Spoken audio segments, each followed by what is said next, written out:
Assalamualaikum warahmatullahi wabarakatuh. Tugas abi nyaritakeun carita mitos anu judulna Jaka Tarub jeung Nawang Wulan. Jaka Tarub jeung Nawang Wulan mangrupa carita rakyat di Jawa Timur. Dina ieu carita dicaritakeun ngeunaan Jaka Tarub anu nikah ka Nawang Wulan, bidadari ti kahyangan.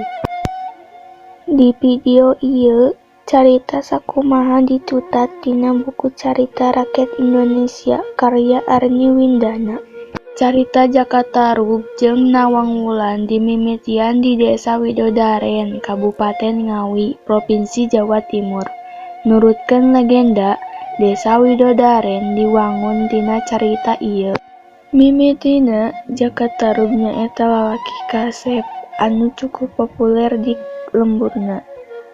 Rupa-rupana rupa awewe di lemburna anu hayang jadi pamajikanana.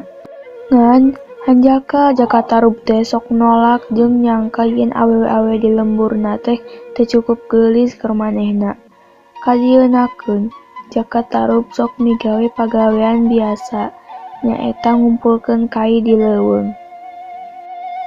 Basa keur leumpang ngalewatan leuweung, Jaka Tarub ngadenge sora curug. Ngan henteu eta wae nu kadengena.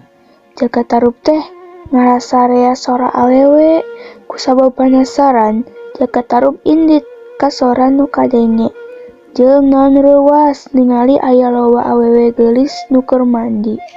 Anjeunna teras kataji ku kageelisan awewe ieu. Teu kungsi lila, awewe-awewe eta teh marawa salendangna tuluy ngapung ka langit. Oh, bidadari ti kahayangan, sugan teh awewe biasa, ceuk Jaka Tarub. Isukna Jaka Tarub balik deui ka curug jeung mutuskeun pikeun maling salah sahiji salendang bidadari.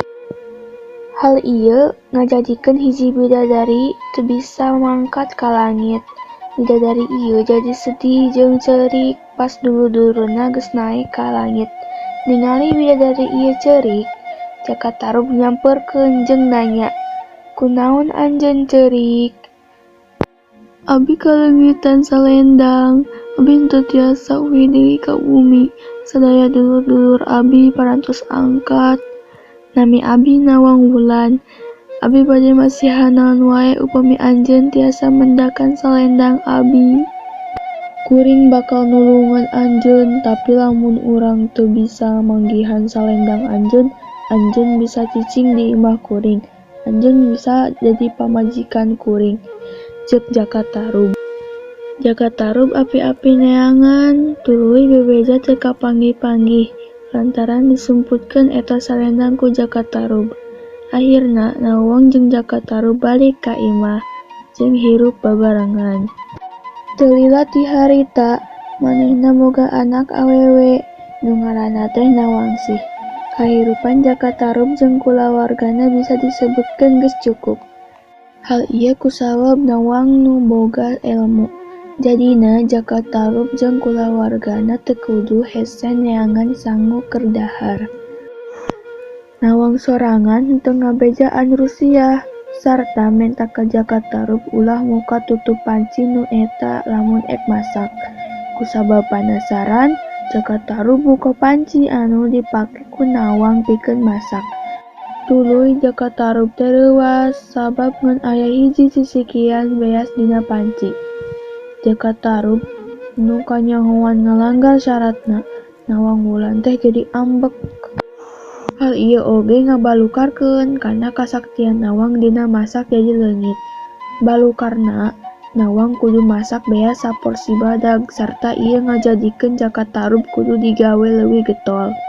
Tuluy nalika Nawang rek nyokot beas panungtungan, anjeunna reuwas ningali salendangna di tempat neundeun beas. Hal ieu ngajadikeun Nawang senang jeung sedih sabab manehna kudu ninggalkeun anak hiji-hijina. "Abi ek balik heula ayeuna, jagaan anak urang. Nalika aya bulan purnama, bawa anjeunna kaluar ti imah. Tuluy ke ku abi rek dijemput anjeunna," ceuk Nawang Wulan. Salian ti sedih lantaran kudu papisah heula jeung anakna, Nawang oge ambek ka Jakatarup lantaran manehna nu maling salendang Nawang Wulan. Sanajan Jakatarup geus maksa Nawang hirup bebarengan deui, Nawang Wulan tetep teu daekeun jeung milih pikeun nedunan janji pikeun nyusuan anakna. Sakitu carita dongeng ieu, hapunten bilih aya kalepatan basa. Wassalamualaikum warahmatullahi wabarakatuh.